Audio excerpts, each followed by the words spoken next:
A year. Devastated communities are on the chopping block with constant attempts to close desperately needed hospitals. The question before us is simple. What defines a democratic, civilized society? The Declaration of Independence says we're endowed with unalienable rights. Among these, life, liberty, and the pursuit of happiness. Can we pursue these rights when housing is unaffordable? While the super rich have multiple luxury apartments and vacation homes all over the world?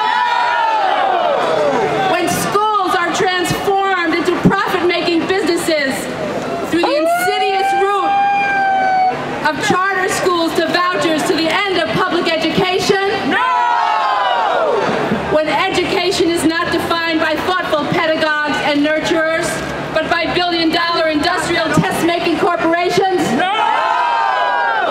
When the government shirks its responsibilities to promote public health and provide adequate disaster preparedness so that devastated communities instead have to depend on the kindness of strangers and volunteers to survive? No! When jobs are exported to areas that super-exploit workers and businesses get huge tax breaks while their politician puppets fight legislation for a living wage? No! A lot of no's. Keep it going, Jerry! When the corporate news media distracts folks from the real problems by attacking public workers and unions for their century-old fight to achieve a dignified retirement? No! When Wall Street greed engineered the worst economic crisis since the Great Depression and gets rewarded with a bailout that never trickles down to those who suffered. When good-paying jobs with pensions and health benefits are replaced by part-time casual work, absent security and benefits? No! When the state shutters hospitals in the neediest communities and Big Pharma controls life-saving research, generating obscene profits for shareholders but no social commitment. And when our nation's infrastructure is falling apart, and when our environment's being destroyed, and we're told there's no money to repair and support a healthy tomorrow. Well, guess what? What? There's money. I know. There's so much money that a minuscule tax, the Robin Hood tax, 1/2 of 1% on Wall Street transactions, can generate billions of dollars to fix the problems that these same hedge funds, bankers, and financial people caused in the first place. As frontline care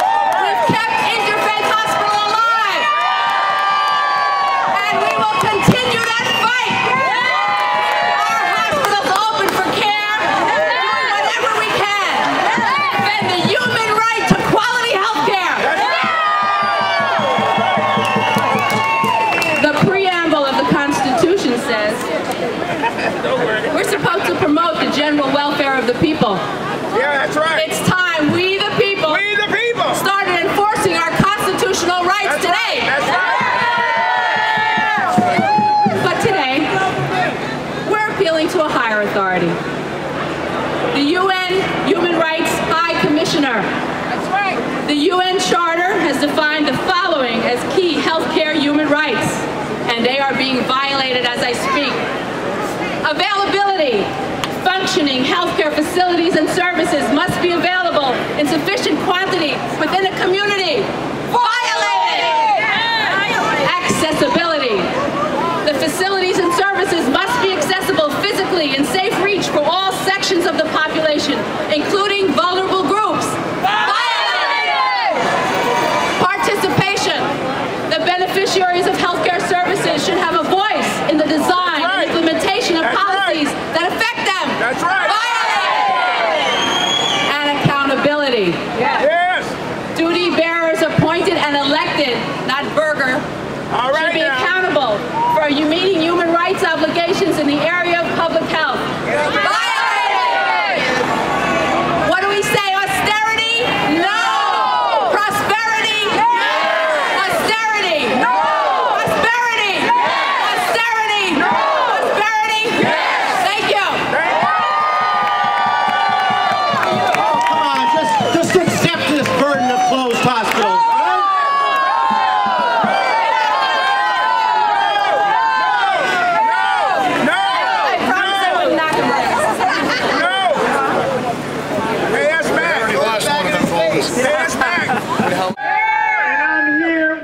Today, the AIDS community, to deliver a message. And that message is that in our lifetime, we can end the AIDS epidemic as we know it. That's right! We have the tools to end this epidemic, and we just need a commitment from the UN and the world leaders and the revenue to do it. A financial transaction tax or a Robin Hood tax is the way we do that. That's right! So there are two significant events that are happening today. First, this is the opening day of the United Nations General Assembly. That means that we are in the presence of all the world leaders. And the one thing that they'll be talking about is their failure to meet the Millennium Progressive Goals, which include addressing world poverty and health issues, which include AIDS and HIV. The second event is that today is the second anniversary of Occupy Wall Street.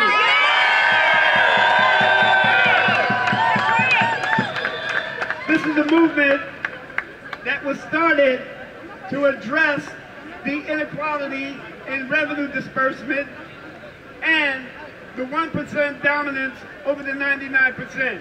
And that ain't right. That ain't right! If you look towards 2nd Avenue, you will see leaders of the AIDS community who are stopping business as usual.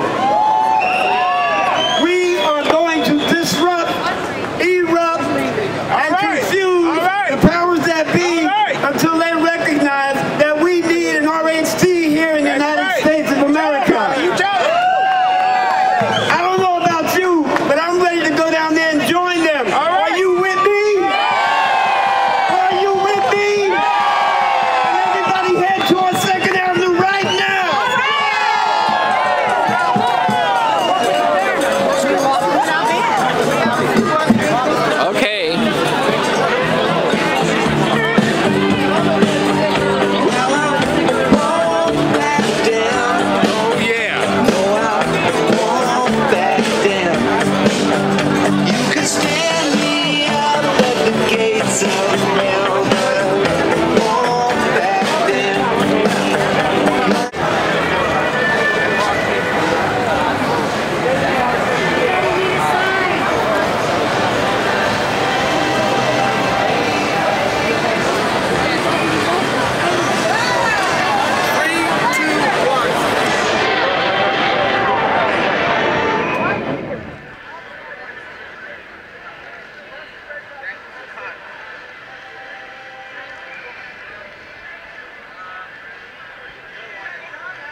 employees deliberately and repeatedly lied about the fair value of assets. Tax on Wall Street for the people! Robin Hood! Fight evil! Tax on Wall Street for the people!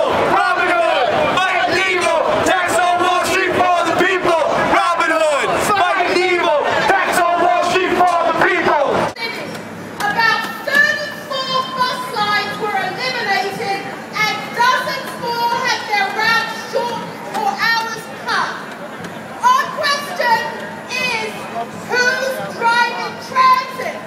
Instead of spending money to expand services, NPA is cutting back on workers, trying to freeze their salaries and reducing health benefits. You want to ask why they're doing this? Because they're spending unnecessary millions of dollars on high rates of interest, sending money downtown to Wall Street rather than down under on subway services for New Yorkers.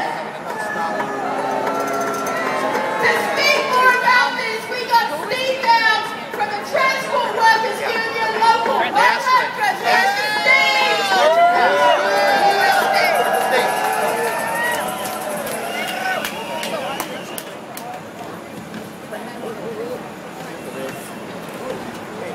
Brothers and sisters, my name is Steve Downs. I'm the Chief of Staff of Transport Workers Union Local 100. I'm also a train operator in the New York City subway. For the last 2 years, we've been trying to negotiate a new contract with the MTA across the street. We haven't been able to because Governor Cuomo has insisted that they maintain a position of 3-year wage freeze and that we have to increase payments for our medical benefits to roughly $5,000 per member per year. We said no. We refused to make those concessions. A dozen other state workers' unions in the state have settled on those terms, but we've said no and we've held up Governor Cuomo's train to take those concessions. Our position is simple. We want a very modest wage increase to keep up with inflation, and we don't want to be spending thousands of dollars for medical care, and we want to save jobs, and we do not want any increases in fares to pay for this. There's a simple solution to this. Every year, the Transit Authority pays $100 million to Wall Street banks as part of what's known as an interest rate swap. That's crazy, man! That's corrupt! You started a business! They issue bonds where they pay a certain amount of interest. They then turn around and make deals with Wall Street banks which guarantee Wall Street a steady flow of income, a steady interest rate, even if the interest rates drop as they have since 2008. As a result, $100 million is taken from the fares that you pay to go directly to Wall Street banks instead of to maintain service or to pay a fair contract to New York City's transit workers. You're corrupt! You're damn wrong!